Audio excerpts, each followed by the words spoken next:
दोस्तों, ईरान ने अपने 60% एनरिच्ड यूरेनियम को 90% करने का ऐलान कर दिया है। यानी कि ईरान ने कह दिया है कि वो परमाणु बम बनाएगा। इसके अलावा दोस्तों, बीते दिन ही ईरान ने अमेरिका के परमाणु प्रस्ताव को भी ठुकरा दिया है, जिसमें अमेरिका ने ईरान से उसका यूरेनियम मांगा है। और इसी प्रस्ताव के ठुकराने के बाद अमेरिका ने भी अपनी परमाणु सबमरीन को तैनात किया हुआ है। अब ये जंग धीरे धीरे न्यूक्लियर वॉर बनने वाली है, क्योंकि ईरान ने साफ कह दिया है कि अब वो परमाणु हथियार यानी कि एटम बम बनाएंगे। सबसे पहले आप खबर देखिए, ईरान ने अमेरिका और इजराइल को वार्निंग दे दी है और ये कह दिया है कि अगर उसके खिलाफ फिर हमला हुआ तो वो यूरेनियम को 90% तक संवर्धित करने का कदम उठा सकता है। ईरानी संसद के कमीशन के प्रवक्ता स्पोकपर्सन इब्राहिम रिजाई ने यह स्टेटमेंट दिया है।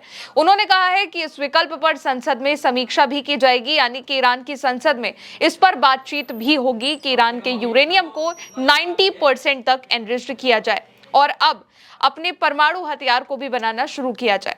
अब ईरान जो है वो अपने यूरेनियम को इसी से 60% जो उसका एनरिच्ड यूरेनियम है उसे 90% तक करेगा, क्योंकि यूरेनियम को 90% तक एनरिच्ड करना ही वेपन ग्रेड संवर्धन माना जाता है। अंतर्राष्ट्रीय परमाणु ऊर्जा एजेंसी IAEA के मुताबिक भी ईरान पहले ही 60% तक यूरेनियम संवर्धन कर चुका है, कंप्लीट हो चुका है और ये हथियार स्तर के काफी करीब भी माना जाता है। IAEA की रिपोर्ट के मुताबिक ईरान ने हाल के कुछ सालों में 60% तक शुद्धता तक यूरेनियम संवर्धन तेज किया हुआ है और अब बात आ गई है फिर से इसको 90% करने की, जिससे बहुत ही आसानी से न्यूक्लियर वेपन, न्यूक्लियर बम बनाया जा सकता है। ऐसा इसलिए भी है क्योंकि अब खबर यह भी आ रही है कि अमेरिका ईरान पर फिर से अटैक कर सकता है। अमेरिका के पूर्व राष्ट्रीय सुरक्षा सलाहकार HR मैकमास्टर ने एक स्टेटमेंट दिया है, जिसमें उन्होंने कहा है कि ईरान में फिर बड़े स्तर की जंग शुरू हो सकती है। CNN से एक इंटरव्यू में मैकमास्टर ने यह स्टेटमेंट दिया है कि मुझे लगता है कि ईरानी शासन फिर एक बहुत बड़ी गलती कर रहा है। वो एक ऐसे मौके को गवा रहे हैं जिसमें उनको बचा जा सकता है, जिससे वो अटैक से बच सकते हैं। मैकमास्टर ने यह बात बोली है कि उन्हें लगता है कि फिर से अटैक शुरू हो सकता है और अमेरिका इस पर बातचीत कर भी रहा है। मैकमास्टर की बात करें तो वो ट्रंप के पहले कार्यकाल में राष्ट्रीय सुरक्षा सलाहकार रह चुके हैं और अमेरिकी सेना के लेफ्टिनेंट जनरल भी रह चुके हैं। इसके अलावा एक और खबर अब आपको दिखाते हैं, जिसमें यह बताया जा रहा है कि अमेरिका ने परमाणु सबमरीन उतारना शुरू कर दिया है, परमाणु पनडुब्बी को उतार दिया है। अमेरिका की नेवी ने खुद इस बात को कंफर्म कर दिया है कि उसके परमाणु हथियारों से लैस ओहियो श्रेणी की बैलिस्टिक मिसाइल पनडुब्बी जिब्राल्टर में डॉक कर दी गई है। अमेरिका ने अपनी बड़ी और शक्तिशाली परमाणु पनडुब्बी Ohio class ballistic missile submarine Gibraltar में लंगर डालकर खड़ी कर दी है और ये अमेरिका की सबसे सीक्रेट संपत्तियों में से एक मानी जाती है, जिसको अमेरिका की नेवी ने अब कंफर्म खुद किया है। वो भी एक ऐसे वक्त में किया हुआ है जब ट्रंप ने ईरान के सीज फायर के दूसरे प्रस्ताव को अनएक्सेप्टेबल बता दिया है और उसको खारिज कर दिया है।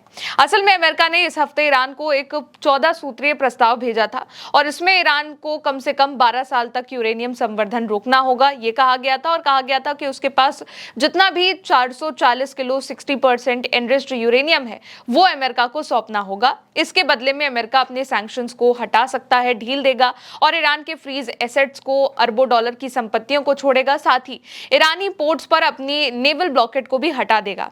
लेकिन ईरान ने अपने परमाणु कार्यक्रम और हाईली एनरिच्ड यूरेनियम पर पूरी तरीके से समझौता करने से ही मना कर दिया और इसलिए तेहरान ने पाकिस्तान के जरिए अमेरिका को अपना एक नया प्रस्ताव भी भेजा कि हम इस पर अलग से बात करेंगे, बाद में बात करेंगे जब सीज फायर कंप्लीटली हो जाएगा।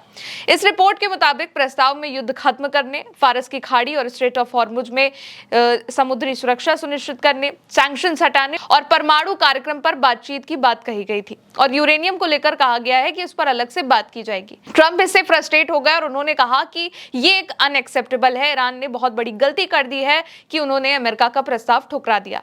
इसी के बाद ट्रंप की नेवी ने भी इस बात को कंफर्म कर दिया कि वो परमाणु सबमरीन को उतार रहे हैं और ये ओहियो श्रेणी की पनडुब्बी है, जो कि दुनिया की सबसे मजबूत पनडुब्बियों में से एक है और ये परमाणु ऊर्जा से चलती है, इसलिए लंबे वक्त तक पानी के अंदर भी रह सकती है। इसमें परमाणु मिसाइल लगी होती हैं और जहां इसको उतारा गया है वो है जिब्राल्टर, जो कि ब्रिटेन का इलाका है और स्पेन के दक्षिण में समुद्र के किनारे पर बना हुआ है। इसी के बाद ईरान का ये जो ऐलान है, ईरान ने जो फरमान दिया है कि अगर ईरान पर अमेरिका अटैक करता है तो वो अपना परमाणु बम बनाएंगे और अटैक भी करेंगे और अपना यूरेनियम संवर्धन 90% तक कंप्लीट कर लेंगे। इस वक्त ईरान के पास 60% से भी ज्यादा एनरिच्ड यूरेनियम है, यूरेनियम जिससे परमाणु ऊर्जा भी बनाई जा सकती है और परमाणु बम भी। बस बम बनाने के लिए जो जरूरी होता है वो है एनरिचमेंट, जिस पर ये पूरा मसला टिका हुआ है।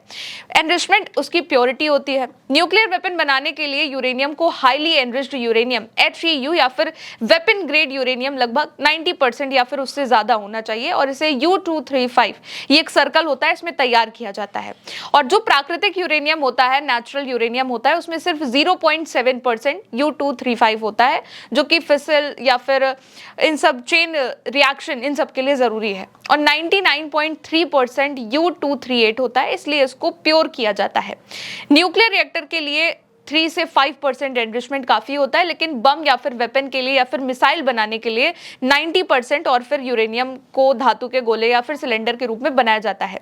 यानी कि अगर एटम बम बनाना है या फिर कोई मिसाइल बनानी है न्यूक्लियर, तो उसके लिए 90% की ही जरूरत पड़ेगी।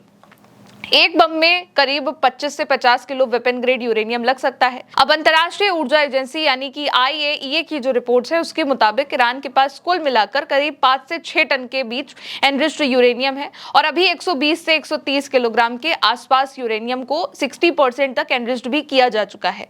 अगर ये एनरिचमेंट 90% तक कर लिया गया तो बहुत ही ईजिली ईरान अपना न्यूक्लियर हथियार बना सकता है। इसलिए अमेरिका और इजराइल लगातार ईरान पर परमाणु कार्यक्रम को सीमित करने के लिए दबाव भी बना रहे हैं और हर एक प्रस्ताव जो उन्होंने रखा है सीज़फायर में, उसमें ये बात जरूर शामिल करी गई है। सबसे बड़ी बात ये भी है कि ये जो रिपोर्ट IAEA की है वो कुछ साल पुरानी है, 12 जून 2025 तक की ये रिपोर्ट है और जब ये रिपोर्ट निकाली गई थी। और इससे कई ज्यादा संवर्धन अब संभव भी है क्योंकि 90% तक की बात ईरान ने खुले तौर पर कह दी है कि अब वो 90% तक इसको कंप्लीट कर लेंगे और अगर अटैक होता है तो अपना न्यूक्लियर वेपन भी तैयार कर लेंगे।